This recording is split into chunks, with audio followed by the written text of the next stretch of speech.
Yeah, and of course, it gets noisy as soon as I press the record button. Hello and welcome to Mr. Randy's Wine and Spirits. I am Mr. Randy, and I'm still facing the microphone. All my new viewers, come on in, get comfortable. Gee golly, you willikers. All my returning viewers know, oh man, I might stop that. It's a habit. It usually takes about 2 weeks to stop a habit. But anywho, about that beginning part. It's a nice, beautiful day. We've had some wet weather. It's been nice and chill. Lows of mid-50s. Hell, we had one down to 51 the other day.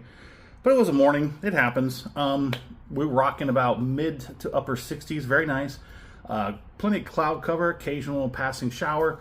Good time to have the windows open and just let fresh, clean air flow through. It was quiet. And I was like, man, it's quiet. Let's do a video. Anywho, today we're doing a full review of the Green River Bourbon Kentucky Straight Whiskey, non-chill filtered, 45% alcohol by volume. This is my first Green River Bourbon. Let's go ahead and take a look at the back side.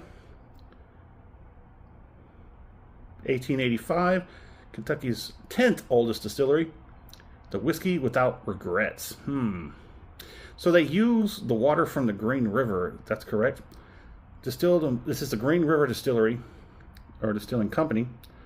I haven't quite locked in on those numbers and which distilleries and which whatnot that put out these bottles. But this is my first Green River. I skipped the weeder. Cork pop. It is natural. That was a pretty nice little cork pop. And I gotta say, at least off the rip, this Green River Bourbon, I know it's been around for a while, okay? I'm not oblivious to that. I know they have a serious line. I know Green River has definitely made a name for itself since it came out. Just a moment, I gotta go grab something.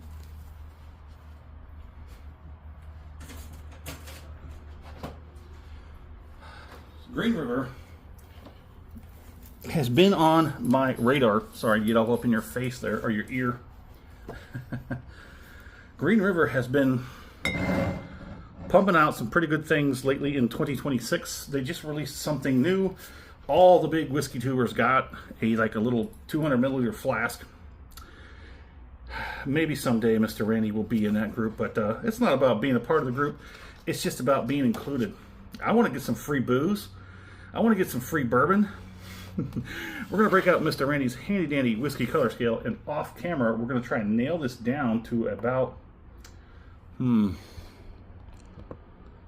I'd say it's a burnt amber, between a burnt amber and a copper. Fine and well enough. It's a beautiful color. It's just about creek water. Green River. So Mr. Randy does a 3-part series. When he does his reviews, part 1, off the rip, get it home, crack it open, have my first pour, share my first impressions with you, because that's what we do. Part 2, full review, where we're at today. We're going to drink it down halfway, cork it, put it back on the shelf over there, let it sit for a week and a half, 2 weeks. While it's doing its thing, I'm going to go online, do my thing, bring back next to nothing, which I've completed successful my mission. Come back, we talk about it, we continue to drink it, because part 3, final pour, thusly named. We're going to have that final pour. We're going to compare it to the first pour, off the rip, and everything in between. Yeah. Oh, and we're also going to score it. So, Green River. Oh, pencil eraser. Oh, baby. You know when Mr. Randy gets a pencil eraser, you got something good in the glass. That's all I need to know. If I smell pencil eraser, you've already got me. You got me. So it does kind of smell like somebody else's bourbon. It smells so familiar to a few other bourbons, but it does have its own little something that puts it apart, that makes it different. You know how a Jack smells like a Jack, Buffalo Trace smells like a Buffalo Trace, Evan Williams smells like an Evan Williams. It's got such a minute little difference that's added to this beautiful bouquet of a bourbon that makes it their own. So this is a high rye bourbon. The the mash bill. I totally bungled that up and dyslexified it all over the place, didn't I?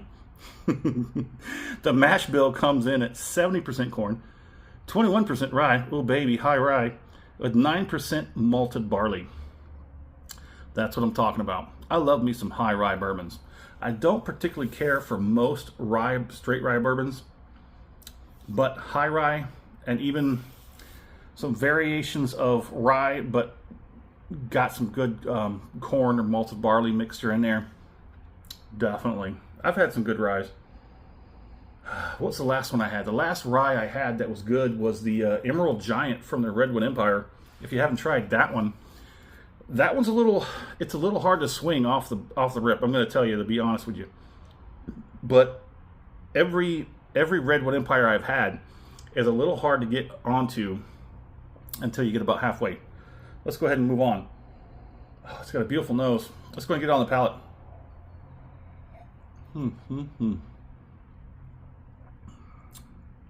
Oh baby, that is good. Oh, that's not like an Evan Williams. That is similar to, I want to say Jack Daniels. That's similar to a Jack Daniels and maybe a Wild Turkey. I paid $36.79 out the door for this. That's a dang good price. That's a dang good price for this bottle.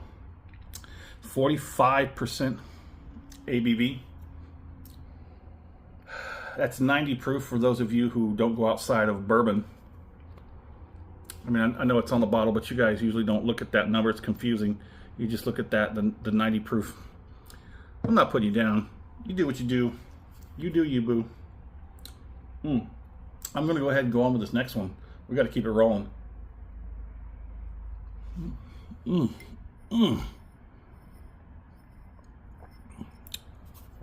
good. It's really, really good.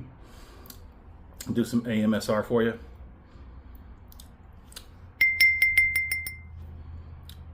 I think I just called my cat. No!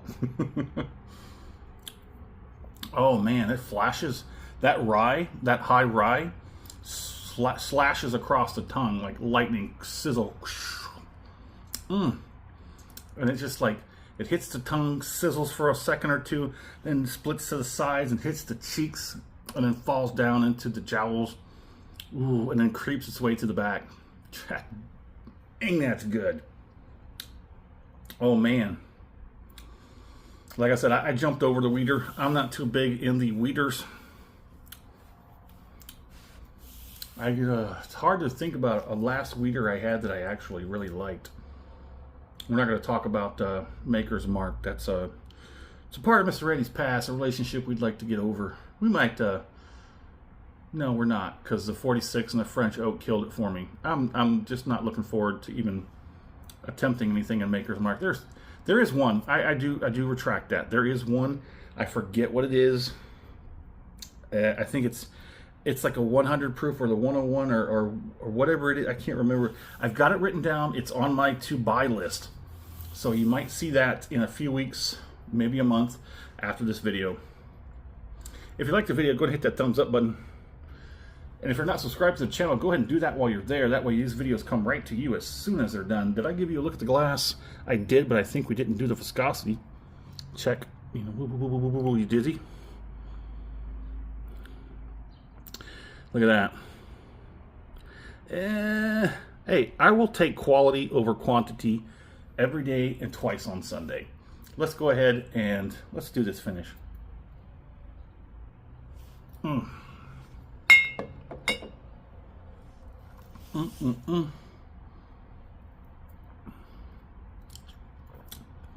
Yeah, that's good.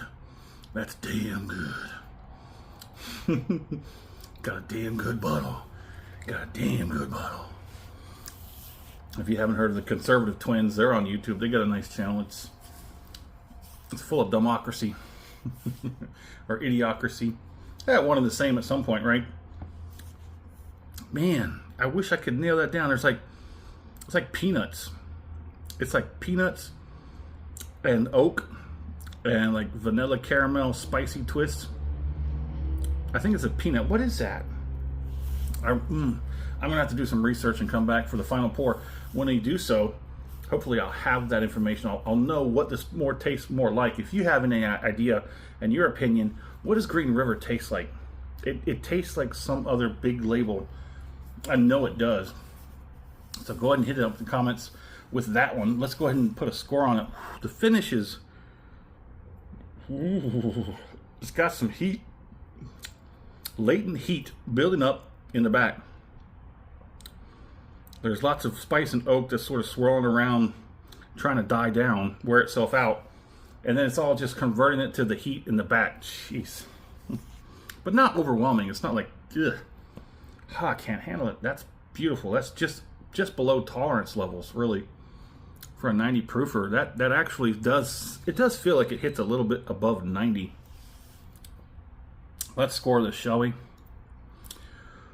Ooh, a sub $40 bottle. That's sub 40 out the door. That's like 35, 30, it is 36, but that was my price. That was a sale price, that was a cash price, that was a membership, additional discounts. So this is roughly pushing about $40 out the door. It's a sub $40 bottle of good bourbon, Kentucky straight bourbon at that. I'm gonna give. Ooh, hold on. Just give me another second. I'm teetering. I'm teetering. You know what? Full send. It's gonna be a strong 4 out of 5. Strong 4 out of 5. It's not gonna quite make that conversions over into the 5s, but it's definitely reigning supreme in the 4 column. Yes, there are some bottles out there that may be around the same price point that are gonna beat this one, but not by a whole lot, okay? Not by a whole lot. My fair price on this, yeah, I'd pay $40 out. I feel fine paying $40 out the door for this bottle. Abso-freaking-lutely. I'm glad I didn't, but hey, let's move on. Would I buy this again? Yeah. Yes, I would. I would buy this as a shelfer. I would buy this to always have a decent bourbon that's easy drinker and it's delicious. Just having that. If someone came over and said, I'll have a bourbon, I'm saying you're having a Green River. How's that? Anywho, in the comment section, let me know where you're at. What are you drinking? What's going on in the world of libations around you? Have you had a Green River? I'm pretty sure you have if you're a bourbon drinker. But hey, I'm a bourbon drinker, and I haven't had a Green River. If you haven't, try it. I highly advise. Try it. Green River, bourbon. As always, thanks for stopping by here at Mr. Randy's Wine and Spirits. Have a damn good one.